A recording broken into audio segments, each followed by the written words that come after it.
Hello everyone, I hope that you're doing well. In this video I'll be showing you the best new class mods in Baldur's Gate 3's mod manager, featuring 22 different subclasses, and there's a lot here to enjoy. I'm just going to dive right into things first here with the Zephyr Class Mod by the Wailing Bard.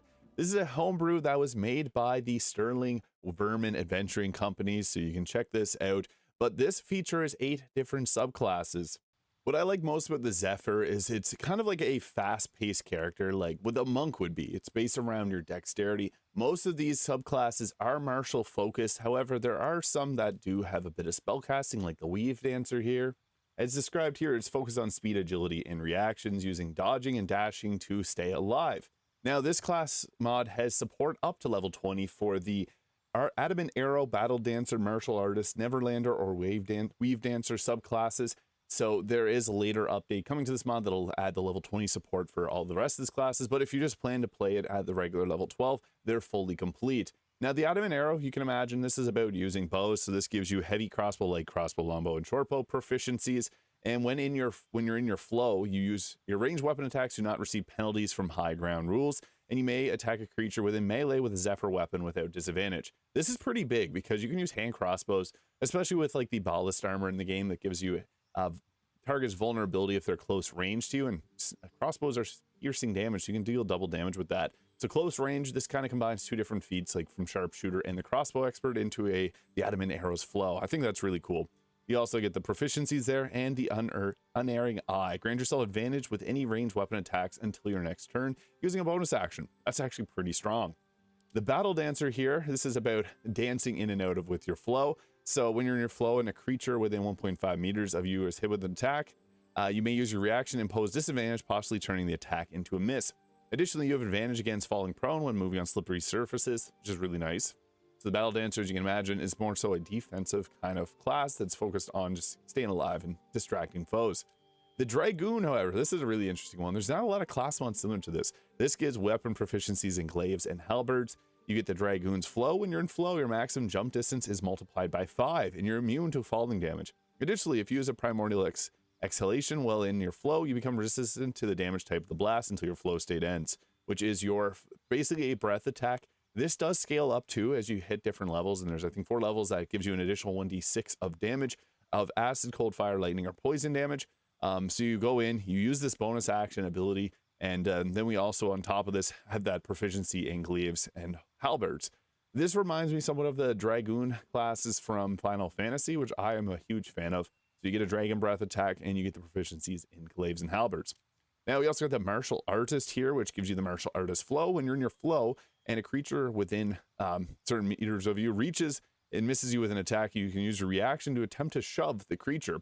Additionally, during a flow, when you make an unarmed attack, you can unleash a flurry of blows on the opponent as a bonus action. You can only do this once per turn, so no Rogue Thief multiclass here. So what's cool about this is if you position yourself well with a shove, it sometimes can be nice to shove someone into like lava or off an edge. Unarmed combat, so similar to what you would do with the monk unarmed combat, you get a kick ability, you get the dexterous shove, which is your bonus action, and your chances depend on your acrobatics rather than athletics that are higher, and you're hidden or invisible. And then you also have the flurry of blows, punching twice in quick succession. Martial arts based class, Tavern Brawler. It's pretty fun, and I think this is different as you go into your flow state versus the monk using their key points. Now the Necro Dancer here, I love this one. Crypt of the Necro Dancer. You have a gift, the Restless Dead pester and badger you. Channeling these ghosts allows you to work dread magic for whatever end you choose. You get 2 unquiet spirits here, so your dance card is filled with these.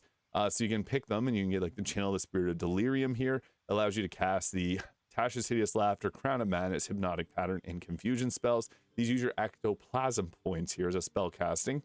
And then we also have like the Spirit of Despair, which can give you the Sleep, Silent, Slow, and Everage Black Tentacles. Hate will give you, the Spirit of Hate will give you Hellish Rebuke, Ray of Enfeeblement, Bestow Curse, and Banishment. The Spirit of Hubris will give you Command, Enthrall, Grant Flight, and Freedom of Movement. And the Spirit of Terror will give you Web, Invisibility, Fear, and Phantasmal Killer. So these are pretty nice little passives you get there. When you're in your flow, you make attacks with the Zephyr weapons that deal necrotic damage instead of weapons' usual damage type. I think that's really cool. I'm always a fan of necromancy-based classes, and I think this is an interesting one. You also get a Channel Spirit called upon a restless soul you know. Depending on the spirit you choose, will you gain new spirits, and a new effect will in your flow, which is the unique spirits there. the Neverlander here. So this is almost like a kind of a bard. When you finally left off, you're taking a bit of its magic with you. When you're in your flow, you can heckle enemies as a bonus action. Love that. And give them disadvantage on their next attack roll, similar to Vicious Mockery. Likewise, when you're in your flow and an enemy within 9 meters fails an attack roll or saving throw, you can use your reaction to taunt them, dealing psychic damage equal to your Zephyr level. And you also get the Forever Young. Forever Young. Ever pushing you onwards, you have advantage against being restrained or frightened. In addition, we also have the Serpent Soul here, which gives you poison damage and resistance to it and advantage on saving throws against being poisoned. In addition, the Serpent has gifted you the Bestial Speech. You always have Speak with Animals. Love that. So you can imagine this is great for a thematic run as well. And the Weave Dancer, as mentioned, is kind of like the Eldritch Knight, kind of mixed with the Druid here. You get like the Thorn Whip, Shillelagh, Thaumaturgy, and then the spell list here gets Create or Destroy Water, Enhanced Sleep, Expeditious Retreat, Featherfall, Goodberry, and Long Strider. So it's a pretty interesting one. You sign runes and sigils into the air, flowing with motions. The mundane and magical form a single spectrum. You dance along with your feet and open eyes. I'll show off the Necro Dancer here because I think this is my absolute favorite of it. So again, choosing those unquiet spirits there. The Zephyr gets the Swift Reflexes, adding half your proficiency bonus to initiative. Really useful. And additionally, when you enter combat, you can use your reaction to immediately activate your flow feature instead of the usual bonus action, saving it for your other abilities that you get from the subclass. And at level 5, you get an additional flow charge per long rest, an extra reaction.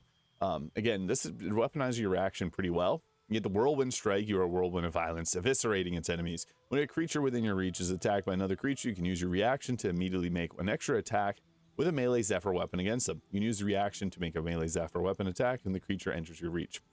And then you also wearing light or no armor and not wearing a shield, your armor class equals 14 plus your dexterity modifier. That's really nice. So that is features that the whole class would get. Then we get the Danse Macabre, a switch between the spirit you're channeling as a bonus action. So this also allows you to pick another one of them here. You also get the evasion feat similar to a monk and a rogue, which is nice. And then you also get detect thoughts and see invisibility at level 7. Then we get the Wide Wanderer at level 9, which increases your movement speed when wearing light or no armor by 3 meters, and moving through difficult terrain costs you no extra movement, and another flow charge. This is a cool one, the Stygian Inhalation. So once per long rest, when a creature within 9 meters of you dies, you can use your reaction to gain temporary health equal to twice the creature's level. And when you have these health points, your Necro Dancer spells cost 1 less ectoplasm point, and you're resistant to non-magical bludgeoning, piercing, and slashing damage. Once we hit level 11, we get the extra attack. So this is nice because you can kind of balance between being a spellcaster and a melee character. And yeah, these do have support up to level 20. I'm not going to go too far into it because there's a lot. You can check this mod out. It's linked in the description if you want to see more. But for example, here you got like your flow stage, so you can pop that up. When you're flow, you have advantage on dexterity checks and saving throws, and increased critical hit chance. And once per turn, when you dash or disengage, you can make 1 free Zephyr weapon attack. And then here's our channel spirits, so we can go ahead with the Spirit of Despair, for example, and then we would get ourselves the spells here, depending on our level. And we have our ectoplasm points to be able to cast it. The extra attack. This is pretty cool. It's also a balanced class mod, which I can appreciate. So again, Zephyr Class Mod by the Wailing Bard here. So a martial class is speed and flow. And next up is the Ninja Class Mod by King Wraithwall here. This is a fun one. I love ninjas in any type of game. So spells grow in power as you level. So this does have a level 20 support, which is nice to see. It gives you dexterity for primary stat ability, modifiers intelligence, and your saving throws are in dexterity and intelligence. You get light armor proficiency, simple weapons, longbows, and short swords. And here's the subclasses, which I'll show off here. The Ninja class, really cool. I guess I'll also mention we'll be covering the Demon Slayer, as well as the Sword Dancer of Eilistraee here, which is really cool. So with the Ninja, you get your sneak attacks, additional 1d8 of damage on a target you have advantage against. You get the Smoke Screen, which is really nice to get. Shadow Blade Dance, when you attack with your offhand weapon, you add your ability modifier to the damage. And Shadow Walk, shadows envelop your very being, increasing your stealth by 5. You also get the Superior Dark Vision, and then all the Dash, Disengage, and Hide spells. And you also get the subclass feature. You gain resistance to fire damage. This is depending on your subclass. So here's the different subclasses. The Spirit of the Inferno Shadow, Frost Shadow, Flash, Roaring, Putrid, Luminous, Psionic, Noxious, and Phantom. So yeah, these are pretty cool. Depends on what subclass you pick. Like this one, you get the Infernal Arts, Fangs of the Serpent Drake. Similar to the Monk, this makes an attack roll, so you can use your extra attacks with it as well. The Frost Shadow here will give you resistance to cold damage. And then the Ice Knife, the Hidden Kunai of Rhyme. And then the Flash Shadow will give you the Spark spell, basically Witch Bolt. This one will give you the Shatter spell, basically an unscaled version of it, Sonic Bomb. Future Shadow will give you the Vampiric Touch, which gives you health points back. Luminous will give you the Blinding Light. Psionic Shadow will give you Dissonant Rin Thoughts, basically. Noxus Shadow will give you the Poison version. And the Phantom Shadow is a little different. You get a Psychic Blade, which is the Shadow Blade, which is extremely powerful. Midnight Fog. And then the Shadow Clone ability here, which is basically Minor Illusion. I'll go through with the Inferno Shadow. You get different fire spells here. Flamethrower, Rune of Fire, Dual Bombardment, Hidden 6-star, Infernal Wrath, Eruption, and Firebomb. And then there's the Spirit Shadow, increase armor class by 1, which you can apply to a teammate to give them fire resistance. So yeah, you can see here, a lot of these come with so many different spells. Actually, I'll do the cold one here, and we'll just go quickly through this to showcase it, because there's a lot. With all those different subclasses, you can specialize your ninja in whatever elemental damage type you want, and increase your jump distance and movement distance at level 3. Level 4, an extra bonus action and subclass feature. Whenever you do an unarmed or melee attack, you can infuse it with the element that you chose. And then you get to pick another one of the Spirit Shadow's blessings here, which is your basic spells. What's also nice is you get a lot of different choices here, and these can be used as bonus actions as well for some of them. So yeah, this is really useful for if you got an attack and then a bonus action ability. You gain resistance to falling damage level 6. You get the Shadow Slash, teleport to a foe, striking them with your weapon in hand as a bonus action. And subclass feature, when you're dealt cold damage, you regain health. So healing for whatever damage type you chose at the start. You also get a +3 to initiative at level 7. Whenever you're lightly or heavily obscured, you can turn invisible, which is actually pretty powerful because there's a lot of lightly obscured areas. Increases stealth checks by 10. You can take another one of these too at level 8. Increase critical hit chance now by 3. So basically a 15% increase. Your subclass features, you resist cold damage and pierce through resistance, I should say.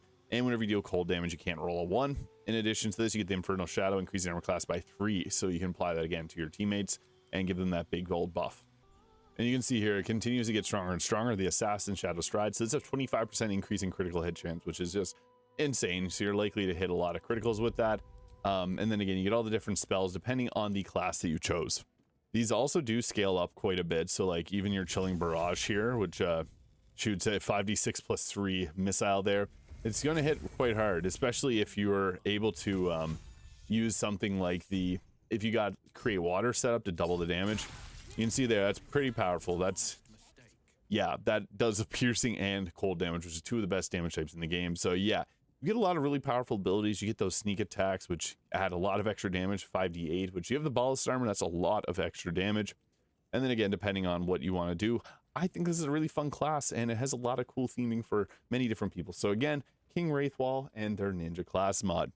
Next up, I just posted a build for this, the Sword Dancers of Eilistraee. I want to go through this because I think it's very well done. It's made by ZX10RX, which you may know for the Mindweaver class mod, one of the most downloaded class mods with 1.7 million downloads. This is a very popular one for good reason. And their Sword Dancers of Eilistraee. Fantastic. It has 2 different subclasses between the Sword Dancer and the Dark Song Knight. And when it comes to the Sword Dancer of Eilistraee here, you got the Sword Dancer, Dark Song Knight. Now the Sword Dancer gets cleric cantrips, but it gets the spell list of a bard. It's an interesting combination. It's kind of a melee attacker spellcaster hybrid, and I think it's very well thematically built if you wanted to roleplay. This is a god in D&D, and it's the son or the daughter of Lolth and Coralon Laurenthian, which has 2 weapons in the game that references. So the Father Alluve weapon and Laurenthian's Wrath. So those are 2 weapons that would go perfect with this that are in the base game. The nice thing about this though is there's another subclass as well, which functions somewhat like a paladin. So Dark Song Knights are the paladin order, the Sword Dancer of Eilistraee here. You get the Eilistrae's Moonfire, which you can throw the fire. It's basically like a catch flame kind of spell. You can touch it or extinguish it. You also get the Lay Hands Charge and Divine Sense. The big thing being is when you hit level 2, you get Lunar Smites, which I don't need to go into too much explanation. Smites are strong, and this is a cold and radiant damage version of it. You also get the reactions and so similar to the Paladin, you can put this on as a reaction. In addition, you get all the Paladin spells here that you can choose from. You get a fighting style. It's pretty fun. I'm going to be posting a build later today going in detail on this. So if you want to see that, you can subscribe for the channel. We also get the War Dancer here and subclass feature preventing disease from hitting you. But the War Dancer, what this does is when you're not wearing heavy armor, not wearing a shield, and using a Sword Dancer weapon, You can war dance 2 times per combat when hit by a melee attack, reducing the damage by 1d4 plus dexterity modifier plus half the level. So whatever level you are. You also get the Moon Veil Strike. Empower yourself with the Grace of the Dark Maiden, gaining advantage on your next weapon attack. It deals an additional 1d4 cold and radiant damage, and you do not provoke opportunity attacks. You also get Demon Bane. You can channel the Fury of Eilistraee on a fiend and undead, weakening their very essence. Magic that normally bounce off it now burns its flesh.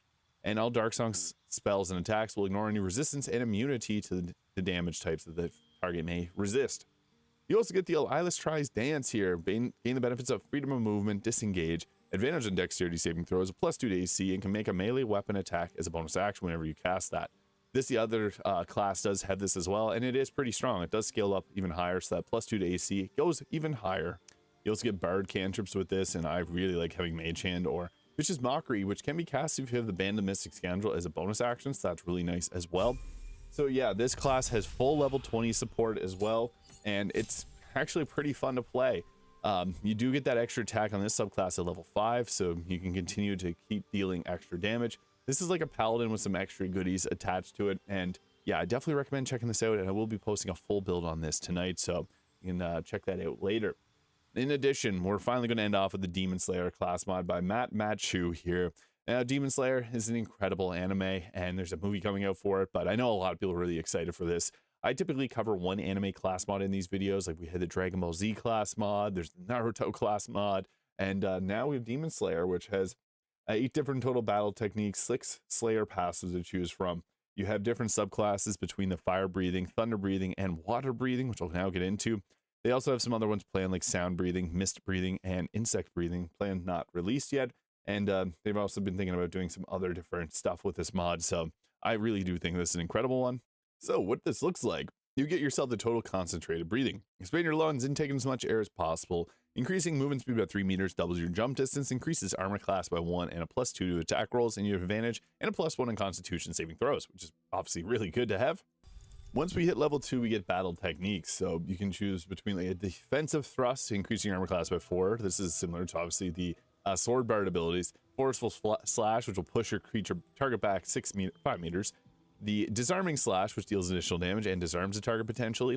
You have the Blade Fury, which can lash out at all attackers around you, dealing half damage from your attacks, but it hits multiple targets. An additional 1d4 of damage. You also get the Counter Slash, which gives you a, you spend a breath charge to be able to do a riposte attack. Sidestep here, you can use breath to enhance your evasion, increase your armor class by 5. You can also dodge any damage from magic missile. Basically, this is the shield spell. It looks cool being a sidestep. Careful Step, increasing movement speed by 3 meters. You can't be unwebbed, entangled, or ensnared.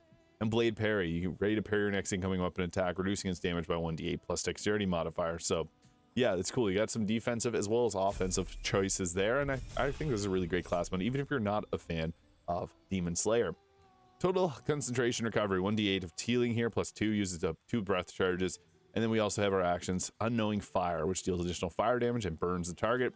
And then with this, we can also go with the lightning version, which can shock the target, and water breathing, which you can make an additional free attack after making an unarmed or weapon attack, and if you gain the extra attack from another class. So you know what? Extra attack at level 3. Obviously, that's pretty strong. Water Service Slash inflicts bleeding. It's like an ice type that bleeds instead. Then we also have the Water Wheel as well. And then we get to choose from the 6 different passives. So this can add additional cold damage to your attacks, resistance to cold damage, the Header, which will increase critical hit chance, Opening Thread. This one does critical hit chance. This is the Beheader. This is like the Killer Sweetheart. This will give you a critical hit after you kill a target. Slayer Physique, +2 to athletics and acrobatics. For the first 2 turns of each combat, you cannot be knocked prone against your will. And then the Revigoration, defeating an enemy fills you with determination, regaining 1d8 health points and 1d4 breath. It's nice to have that extra breath come back. You also get another battle technique here, so you continue to fill out your different abilities in combat by also getting some extra defensive options, and your elemental one. Cannot be frozen, can't slip on ice. Cancel on ice is huge. In the third form, Flowing Dance, this will do additional cold damage. The nice thing about cold damage is you can also take the Snowburst Ring, and every time you deal cold damage, it makes ice surfaces. You also get the fourth form, Striking Tide, here doing additional cold damage and pushing back the creature 5 meters. And the Blessed Rain after Drought, 5th form, which usable once per battle on targets with less than 3 health. You can mercifully end their life. And this is a free action. Doesn't cost an action or a bonus action. And then at level 7, you get the improved extra attack. That obviously becomes pretty strong. So level 7, you get that early. The drop ripple thrust doing cold damage on your attack, and the sixth form whirlpool. Slayer passives, again, you get to choose another one of those. Total concentration doubles your jump distance, increases armor class by 2, and adds a +2 to attack rolls, and that uses 8 breath charges and a bonus action. Once you hit level 9, you get the fast hands extra bonus action. The splashing water flow turbulent, and gain immunity to fall damage in difficult terrain, increasing movement speed and jump distance. Then we also get the waterfall basin here, which gives additional cold damage on your attack, slash vertically in a flowing motion, damaging enemies in a radius around the target. Then you also get another Slayer passive. We get the 10th form Constant Flux here, level 10, which continuous flowing attack on up to 4 targets that increases in attack with each strike. The first 2 targets take half damage and the last 2 take full damage. And then they also get applied wet on the final target, which, you know, can deal double damage on cold, which becomes really strong. So yes, this is a class you definitely want to use Tactician Enhanced with because it is quite powerful. And then you continue to get more and more abilities. And at level 12, you get the Hashira Mastery. Reach the complete mastery of water breathing, ignore resistances to cold damage, and any incoming cold damage reduced by 3, along with the resistance. Into the 11th form, Dead Calm. Sees all movement and enter a state of complete tranquility where you can react to incoming attacks with your blade. You gain 20 Dead Calm reactions, increase armor class by 5, and unlock the Dead Calm reaction abilities, likely taunt enemies in range. So a personal creation in Tomioka Gyu here. So yeah, pretty powerful. There is not level 20 support as of yet, but the mod author is looking at potentially doing that at some point. So we got 130 breath charges, and you can see there we got some that do like 4, we got ones that do like 10. This can do over 100 damage, and that 100 damage is actually much higher than 100 damage because that's just the weapon attack. So if we put on something more powerful as a main weapon, that starts to go even higher too. And yeah, up to 140 damage. Any extra damage riders that you have will additionally increase this damage. So if you have something like the Helldesk gloves as well, you can see there the extra attacks start to scale incredibly. So 170 damage. And then if we were to throw on like the Ring of Elemental Augmentation, that actually will add a lot as well. Or if you go with like the Caustic Band there, that's going to even further increase this attack. 180 damage. Yeah, sorry, Halson, goodbye. So yeah, boom, boom, boom, boom, boom, boom, boom. Yeah, pretty cool, but you want to use, yeah, he's beyond dead at that point. Poor guy. These are powerful. Yeah, you can see it. I would recommend the using Tactician Enhanced with increased amounts of health, maybe even tripling or quadrupling the enemy's health, if you want to use this and have it feel like not overpowered too badly. So yeah, really cool class mods. Again, we'll recap the Demon Slayer class mod, Sword Dancers of Eilistraee, the Ninja, and the Zephyr, which is the Sterling Vermin Adventuring Coast class that the Wailing Bard has put together. A lot of really cool class mods today. Let me know your thoughts in the comments. Hit the subscribe button below if you haven't already. I hope you have an incredible day. We'll see you all in the next video.